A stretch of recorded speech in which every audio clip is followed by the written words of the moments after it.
Travel restrictions and a slump in demand due to the coronavirus have forced airlines to cancel most flights and temporarily reduce staff. Virgin Atlantic will cut 4/5 of its flights and has asked staff to take 8 weeks of unpaid leave. Ryanair and EasyJet are grounding most of their fleets, while BA owner IAG is to cut capacity by 75%. Norwegian Air has cancelled thousands of flights and will temporarily lay off more than 7,500 staff. Holiday company TUI has said it will suspend the majority of its operations, affecting package travel, cruises and hotel bookings.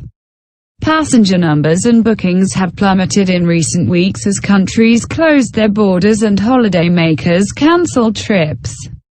Sharp drop in demand. Virgin Atlantic said travel restrictions have accelerated the sharp and continual drop in demand for flights. The firm said that it was going to reduce its services to focus on core routes. Its London Heathrow-Newark route will be cut immediately. It added that it needed to reduce costs elsewhere. The airline will ask staff to take 8 weeks unpaid leave over the next 3 months, with the cost spread over 6 months' salary. Virgin said it was doing this to avoid job losses, although it is also offering a voluntary redundancy package to all employees. Norwegian Air's temporary reduction in staff numbers will affect pilots, cabin crew and maintenance workers, roughly equaling 90% of its workforce. There is no cash whatsoever coming in the doors, said aviation analyst John Strickland, who warned that airlines could lose money very quickly. Despite such drastic measures, AS cancellations of flights in an unprecedented situation may leave passengers unsure of their rights. For those yet to fly out, it is relatively straightforward. You should be given a refund or, in some cases, the option to rebook for another date. If this is part of a package holiday, then the entire cost of the holiday will be refunded. A separate hotel booking will require a call to the hotel, asking for leeway, or perhaps a travel insurance claim if the policy covers you. For those trying to get home, an airline has a duty of care to get you back if they have cancelled your flight. This may mean flying with another airline or putting you on a different mode of transport. If an extra overnight stay is required, the airline should pay for that as well as the food you need. However, for those who accept a refund for a cancelled return flight, the airline's duty of care ends at that point. You would then have to get yourself home, which could be difficult given the current restrictions. Consumer organization which has called on airlines and holiday firms to give clear, fast advice to customers as the situation changes. IAG boss Willie Walsh, who was due to step down this month, will now stay in his post to manage the crisis.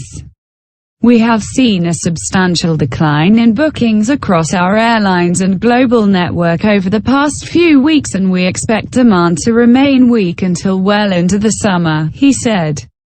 We are therefore making significant reductions to our flying schedules, Mr. Walsh said, adding that the group had the flexibility to make further cuts if necessary.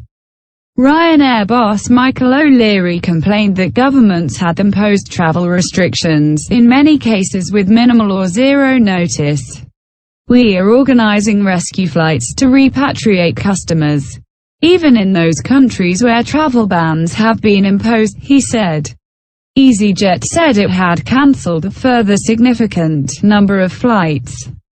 These actions will continue on a rolling basis for the foreseeable future and could result in the grounding of the majority of the EasyJet fleet, it said. The announcements hit the airline's share prices, with EasyJet, Ryanair and IAG all trading down by around 20%. EasyJet chief executive Johan Lundgren called for government intervention to support the aviation industry. European aviation faces a precarious future and it is clear that coordinated government backing will be required to ensure the industry survives and is able to continue to operate when the crisis is over, he said. Meanwhile, bosses at Virgin Atlantic also called on the UK government for more support, including up to £7.5 billion of emergency credit facilities. The boss of BA had already told staff that it planned to ground flights like never before, and lay off employees in response to the coronavirus. In a memo to staff titled, "The Survival of British Airways," Alex Cruz warned that the airline industry was facing a crisis of global proportions. IAG, which also owns Iberia and Aer Lingus, said it had suspended flights to China, reduced capacity on Asian routes, cancelled all flights to, from and within Italy, as well as making other changes to its network.